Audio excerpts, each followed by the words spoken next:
Nako, mga sundalong Russian nagbalat kayo bilang Ukranyano upang umatake sa lungsod ng Ukraine. Ano ang nangyari?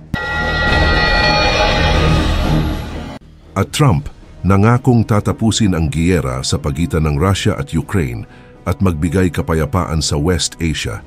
Totoo nga ba? At milisyang nakalaban ng US nagsasabing handang makipagkapayapaan sa ilalim ni Trump? Kim Jong-un nag-utos ng mass production ng mga suicide drone na may kakayahang magdulot ng matinding pinsala. Magiging banta na nga ba ito sa Russia? Alam mo ba na ang mga tropang Russia sa isang matinding hakbang ay nagkukunwaring mga sundalong Ukrainyano sa kanilang pinakabagong atake sa lungsod ng Kupiansk? Oo, tama ang narinig mo. Ayon sa mga ulat mula sa Ukraine, naglunsad ng pagsalakay ang mga tropa ng Russia sa mga outskirts ng Kupiansk, isang lungsod sa hilaga-silangan ng Ukraine, at ginamit nila ang taktika ng pagpapanggap upang magtagumpay sa kanilang misyon. Pero bago ka magtaka, ano nga ba ang ibig sabihin nito? Pwedeng magtaka ka kung bakit nila kailangan magbalat kayo, di ba? Bakit nga ba kailangan nilang magkunwaring Ukrainyano? Ang sagot ay simple. Gusto nilang makalapit at makalusot sa mga depensa ng Ukraine nang hindi sila agad namamalayan ng mga sundalong Ukrainyano. Sabi ng mga opisyal mula sa General Staff ng Ukraine, sumugod ang mga tropang Ruso sa lungsod gamit ang mga sundalong nakaimporma at nagkukunwaring Ukrainyano. 3 beses pa silang umatake, 4 na waves na may kasamang mga mabibigat na armored vehicles at kahit mga infantry o sundalo na tumulong sa mga paglusob. Tinanong mo ba kung anong nangyari sa mga tropang ito? Well, hindi sila nagtagumpay. Sa kabila ng kanilang pag-atake, napigilan sila at napatumba ng mga tropang Ukrainyano. Sabi ng pinuno ng military administration sa Kupiansk, si Andriy Besedin, na nakapasok nga sila sa mga suburbs at sa industrial zone, pero sinigurado ng Ukraine na hindi sila makapasok sa pangunahing bahagi ng lungsod. Na-destroy ang mga ito sa mga sagupaan. Alam mo ba na ang Kupiansk ay nakontrol ng mga tropang Russia noong unang bahagi ng 2022 matapos magsimula ang invasion nila noong Pebrero? Pero noong mga buwan na sumunod, nakuha ito ng Ukraine sa isang counter-offensive. Ngayon, tila muling binabalak ng Russia na sakupin ang lugar, ngunit hindi lang ito tungkol sa isang digmaan o pagsalakay. Habang ito ay nangyayari, parang may iba pang twist, di ba? Minsan nagtataka tayo kung ano ang magiging kahihinatnan nito. Kamakailan lang, nagbigay ng pahayag si Vladimir Putin na bukas sila sa mga negosasyon. At ipinahayag na ang mga talks ay maaaring pamunuan ng magiging US President na si Donald Trump. Ano nga ba ang ibig sabihin nito? Sa isang banda, parang may pagkakataon na magtulungan ang dalawang bansa, pero sa kabilang banda, may mga ulat na sinasabi ng mga Russian officials na ang anumang negosasyon ay dapat magsimula sa realities ng mga teritoryong kanilang nakuha. Ano kaya ang mangyayari sa mga susunod na linggo? Makikita ba natin ang pagtatapos ng digmaan o patuloy pa ang tensyon sa pagitan ng Ukraine at Russia? Alam mo ba na si Donald Trump, ang US President-elect, ay may matinding plano para tapusin ang digmaan sa Ukraine at Russia? Sabi niya, isa sa mga pangunahing layunin ng kanyang administrasyon ay ang paghinto ng kaguluhang ito na nagdudulot ng maraming pagkamatay at pinsala. Kailangan itong itigil. Hindi na ito pwedeng magpatuloy, sabi ni Trump sa isang gala para sa America First Policy Institute sa kanyang Mar-a-Lago Estate noong Huwebes. Nakakapagtaka, ano nga ba ang plano ni Trump para tapusin ang digmaang ito? Isang bagay na malinaw. Hindi siya natutuwa sa mga nawalang buhay. Ayon sa kanya, libo-libo ang namatay sa Ukraine nitong mga nakaraang araw at hindi lang mga sundalo ang naapektuhan kundi pati mga inosenteng tao sa mga bayan. Parang ang tanong ay, ano ba ang magiging epekto nito kung tuluyang mapigilan ang digmaang ito? Pwede kaya itong magdulot ng mas malawak na kapayapaan o may iba pang mga isyu na kailangang ayusin bago magtulungan ang mga bansa? Isa pa sa binanggit ni Trump ay ang kanyang pagpapahalaga sa mga isyu sa Kanlurang Asya o West Asia.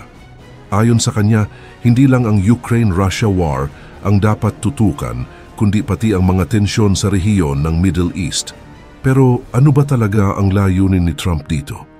Pwede kaya niyang ayusin ang mga matagal ng alitan sa rehiyon o mas magdudulot lang ito ng mas maraming komplikasyon?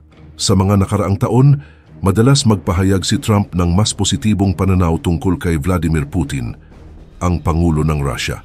Pero ngayon, maraming eksperto ang nagtataka kung paano nga ba niya talaga ititigil ang digmaang ito at paano niya po protektahan ang mga karapatan ng mga bansa na huwag magtangkang sakupin ang mga karatig bansa ng walang pahintulot.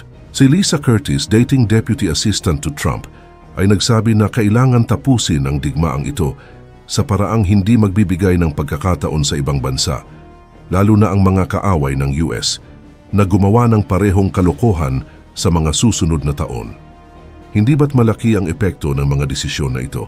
Ano kaya ang mga posibleng kaganapan kung magtagumpay siya sa layuning ito? Tulad ng mga nangyari sa gala na iyon, makikita rin natin kung ano ang magiging papel ng mga bagong kasamahan ni Trump tulad ni Elon Musk at Vivek Ramaswamy na magsisilbing bahagi ng kanyang bagong administrasyon. Kumbaga, ang mga hakbang na ito ay magiging bahagi ng mas malaking plano ni Trump para sa hinaharap ng Amerika at ng buong mundo. Pwede bang maging sagot si Trump sa mga tanong na ito? Ano kaya ang magiging epekto ng mga hakbang niya sa global na kapayapaan? Isang Iraqi militia naman na matagal nang nakikibaka laban sa mga tropang US at Israel ang nagsabi ayon sa Newsweek na umaasa silang magkakaroon ng mas magaan at hindi gaanong magkasalungat na relasyon sa Estados Unidos kapag pumasok na sa opisina si President-elect Donald Trump. Kumbaga sa kasalukuyan, ang buong rehiyon ng Middle East ay punong-puno ng tensyon at lahat ay nag-aabang kung ano ang magiging plano ni Trump pag upo niya sa pwesto. Matatandaan na si Trump ay palaging nagpapakita ng matinding suporta kay Israel at mas mahigpit na linya laban sa Iran.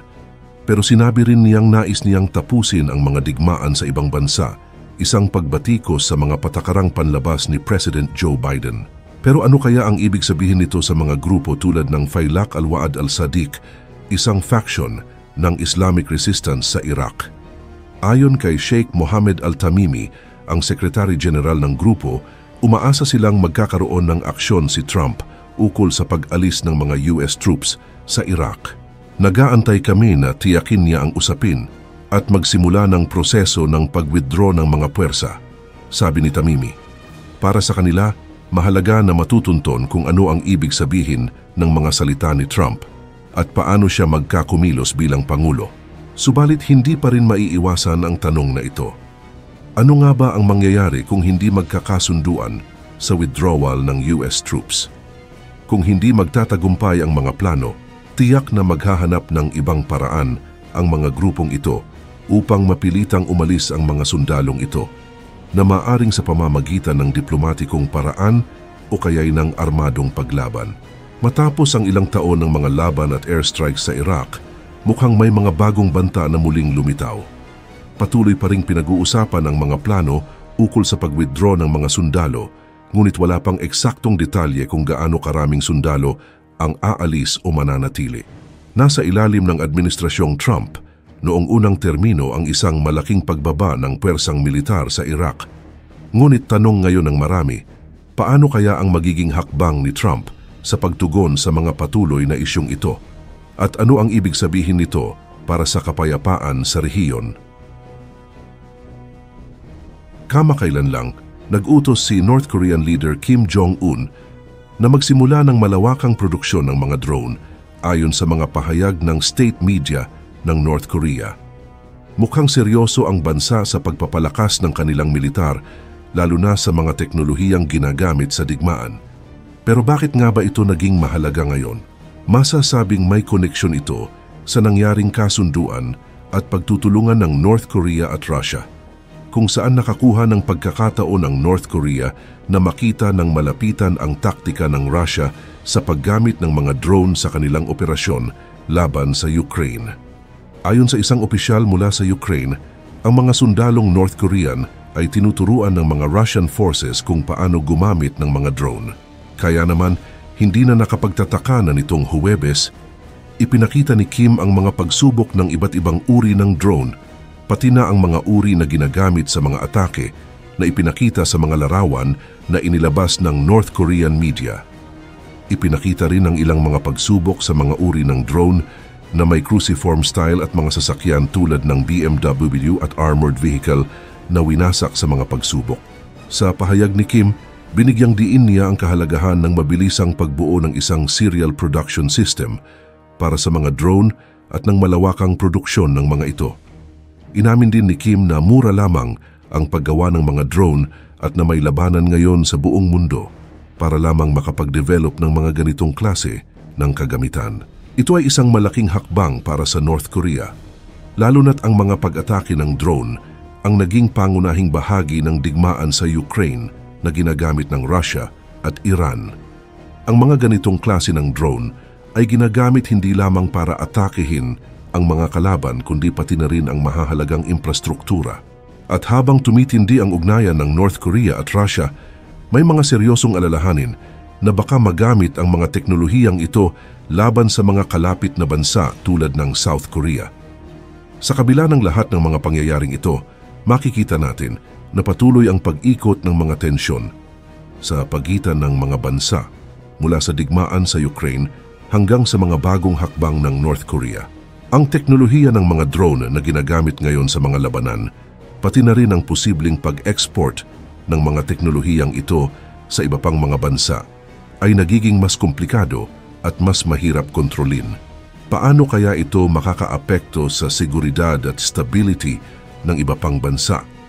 Ano nga ba ang mga layunin ng mga bansa sa likod ng mga hakbang na ito? Kaya't nais ko ring marinig ang opinyon ninyo. Ano sa tingin niyo ang mangyayari kung tuloy-tuloy ang ganitong mga pangyayari?